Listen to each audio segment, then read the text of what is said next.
Hello, everybody. My name is Conor McGilligan. This is One Leeds, and this is the Six Picks Updated. Let me know in the comment section below what you guys think, everybody. The interaction and engagement on this channel is off the charts. The One Leadsers are the best subscriber base on the planet, in my opinion. But make sure you let me know what you think in the comment section below. This is based on maybe a little bit of realism, a dose of reality now. We kind of know how Leeds United are going to go about things to an extent. Formation-wise, I'm going to sort of split between two, which I think we might have to do in the Premier League. This video is being recorded on Tuesday, the 24th of June, so something might have happened before then, but I just want to let you guys know in terms of what I think we should be doing right now. Obviously, we had an updated list. We were talking about Okachukwu. We were talking about Beto. We're talking about multiple players back 4 to 6 weeks ago, but now things have evolved. Rumors have happened as well, so we are going to be linking that in. Guys, before we start the video as well, we're sponsored by Match Bingo. It's the Women's Euros. Get involved. £5 deposit with one Leeds gets you £10 to play with. £10 absolutely free to play with. You can also get 5 cards for the price of 4. Get involved, everybody. Link in the description below. So let's start off with the GK, shall we, everybody? So this one is one that we're speaking about, or we've spoken about probably more, I'd say, regularly than any other position. I think more than any other position in the team. Why? Because we've got a goalkeeper in there who just isn't of that level. And I think there's definitely goalkeepers of which Leeds have maybe tested the waters with. It feels like Kelleher they did in particular.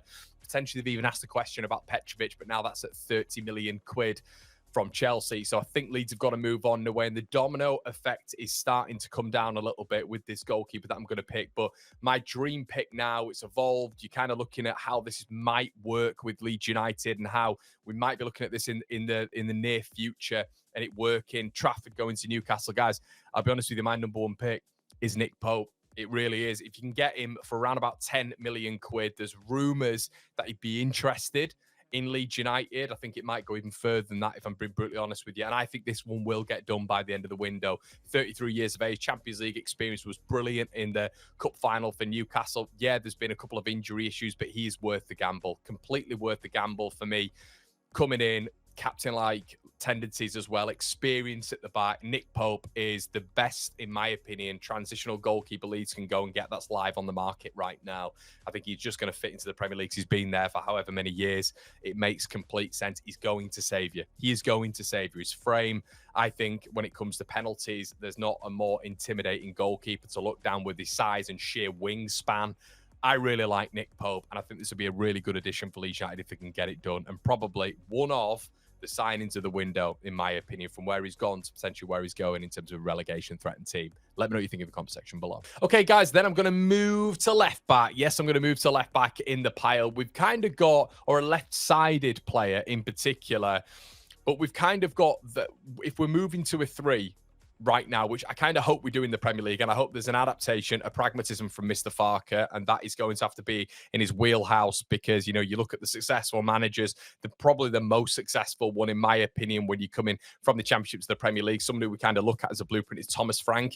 He was able to divvy between a 4-3-3 and a 3-5-2.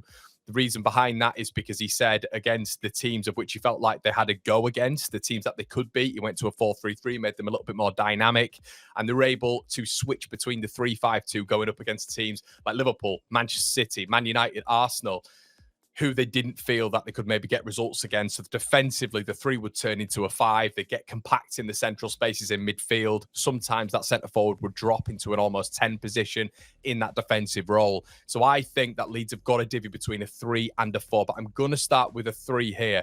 So we're going to go to left wing back to start this one, everybody. And with the rumours linked, the feasibility of this and how this player, I think, in my opinion, can change between effectively left wing back in terms of being going forward. He's got a very good shot efficiency when it comes to Ligue 1. His amount of shots on goal as well puts him in the upper echelon of fullbacks in Ligue 1. I think he's good going forward. He's good with link-up play with the central midfielders as well. I think this is a good player going forward, but I think he's a good defensive player as well. He's a traditional centre-back. He's good in the duels. I think he's decent in the air as well. It is Gabriel Goodmanson, guys. Now, we're linked with him. It's 10 million quid plus. He wants to move to the Premier League. His dad used to play in the Premier League for Blackburn Rovers, even for a short period as well. He said to Lille that he wants to leave this summer. Lille are apparently looking at a replacement for him as well already, if you said to believe reports. And you can see him a little bit further up in the pitch here. This is him in a left wing-back role, which I think he could occupy as well. You look at his heat map at Lille, and he is bombing forward as well. But in the duels, he is, in my opinion, a lot better than what Junior Firpo is. Spatially aware as well. I like Goodmanson. So yeah, Goodmanson would be my pick for left wing back / left back. Let me know what you think. Okay, guys, then we need to move into the central space. We need to talk about, if we are moving into a 3-4-3, what happens there? The composition of the midfield balance is so interesting.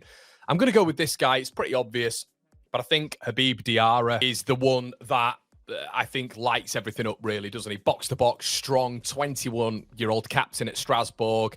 Looks like he's one of the next big things. Shout out to Brock Lesnar, but it looks like he is one of the next big things when it comes to football. If we can get him just on, I know it sounds ridiculous, everybody, but stick a release clause in there, get him on a short-term deal, and then with the notion that he can move on, aka Liam Delap, you can move on with 1 to 2 years, but just be with us for this season. And then maybe next season, we are the club. We are a bigger and we're better club. We know we're sustained in the Premier League and we can maybe convince him to stay. I do think this guy's going to the very top, but we all knew Rafinha was as soon as he played that crossfield ball, Aston Villa. So there would have had to been some convincing there to pry him away from European contenders at that time in terms of playing in Europe, Rennes. So yeah, we were able to do that. Strasbourg, can we get him away from Leon Rossini's side? He is going to leave.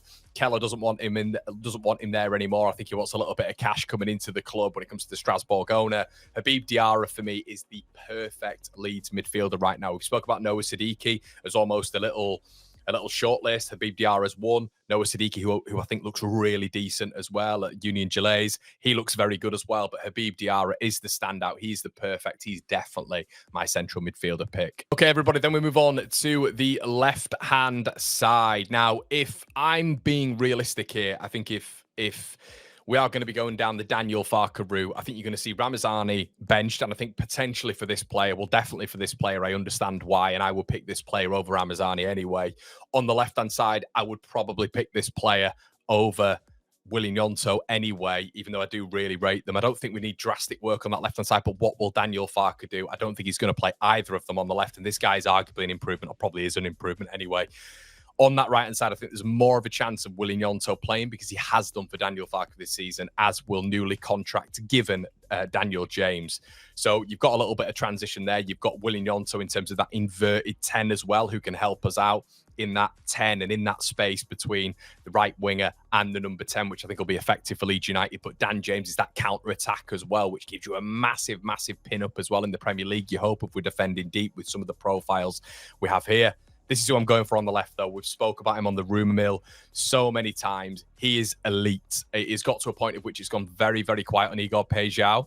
If Leeds are somehow able to get this guy, it would be incredible. Now, the market value was 34 million euros. If Leeds are able to somehow convince him to come to the club, we've done it before with the Brazilian. Apparently, his idol is Rafinha. It would be incredible. And that is the X factor of which is not only going to get you off your seat, but is going to stand you apart from any of the promoted sides. But it is also going to be able to put you in that next stratosphere, maybe when it comes to mid-table clubs in the long term. So yeah, big addition that would be. But let me know what you think in the comment section below. Now, centrally, everybody, I do want to talk about two names. Now, the ones that have stood out to me, and we've mentioned this on the rumour mill, is Tieno Barry at Villarreal. I think he encompasses everything that I want with a Leeds United side. 6'5", athletic, hugely physical, very quick as well, dominant in the air, completely dominant in the air, and would give Leeds' technicians, if they've got someone like Igor Pejao, if they've got someone like Ramazani, Gnonto, whoever, in and around that, picking up those second balls and being able to really dominate even at Premier League level if they're able to get that efficiency up. I think he would be an unbelievable sign. I think there's going to be too much demand. I think Barry could play in a 4-4-2. I think he could play in a 4-2-3-1 and a 3-4-3. So you need players who are going to be able to transition into each systems, because we know managers don't fluctuate that much with systems. But when you look at that success story of Thomas Frank, and not only how the recruitment was absolutely stellar, but how he was able to manipulate games, how his in-game management was so superior to others, and Brentford were able to flip between one system to another absolutely simultaneously. If we can do that and develop that sort of thing, that would be really good. A 3-5-2 or a 3-4-3 like I've got on here. or, you know, a 4-2-3-1, that'd be great. So we'll have to wait on that one. But Tieno Barry, I think, fits into every single one. Rodrigo Muniz is the other one, and that's who I've got down here just because we've been linked to him. Rodrigo Muniz will be the guy. 32 million quid is what apparently was offered, 26 plus add-ons. But if you can get something, you know, Fulham want 50, Leeds have offered 32. If you can meet somewhere in the middle, that would be unbelievable. But yeah, he is definitely another pick in there for me, 100%. And we flipped it here as well, everybody, to a 4-2-3-1. So you can just see how those players would fit in particular into this Leeds United side if we were to utilise that aside from a 3-4-3 or a 3-5-2. And this is the final piece of the puzzle, everybody. It's Gustavo Hamer. I'm still high on it. I still think it would be a really good addition to bring in if we are able to do a central attacking midfielder / number 8. I think Hamer would be good for Leeds. He's got a really good record in the Premier League. He's got a really good record overall. Fitness is a concern, but you just have to adapt that. Apparently, he's really happy in the area as well. Leeds is about half an hour, 40 minutes down the road.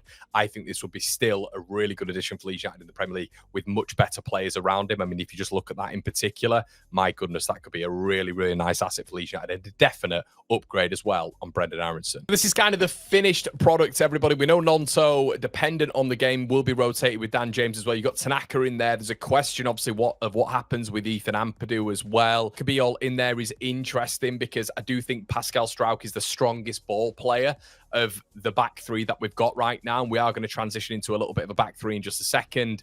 But I do think maybe you need to incorporate all those three in to get the best results of Leeds and for us to be absolutely unequivocally solid at the back. But you've got the spine there. You've got Nick Pope. You've got Biol. You've got Diarra. You've got Hamer. You've got Rodrigo Muniz. That is your spine. You're dotting it around with quality like Goodmanson and Igor Pejao. You've also got a bolster that bench as well. You can do that with you know, free signings. We spoke about a particular free signing yesterday as well. If you want to check that out, everybody, an Atalanta midfielder, or on the channel, I should say, in the last couple of days. Bring him in for free, 30 years of age. You've obviously got Lucas Nemetra as well, who could be brought in as well, you know, in certain phases when Leeds, you know, whatever stage they're at, really. But yeah, the 4-2-3-1 makes sense. But let me just switcheroo to the 3-4-3 or the 3-5-2. So then you've got options, haven't you? You've got options. Then you look at Dan James here. This could be a counter-attacking Leeds United if we're just trying to defend deep, you know, hit teams on that counter, being ineffectively a low block. Have Goodmanson come back, Jayden Bogle come back, Habib Diarra come back as well. Just make a back 6, back 7, a strong rear guard. I actually think that team looks a little bit better in that sort of formation. DJ on the counter-attack. Rodrigo Muniz holding the ball up for people like DJ to come in, win those second balls. Igor Pejao as well, being complimented on that. You've then got Willie Nonto on the bench. You've got Largi Ramazani on the bench as well. Real sustenance at those moments. Maybe even Brendan Aronson's for 10 minutes of chaos. But that's been my 6. Everybody, let me know in the comment section below. Am I deluded? Am I spot on? Give me your 6 picks below as well. I'm seeing a bit. Cheers.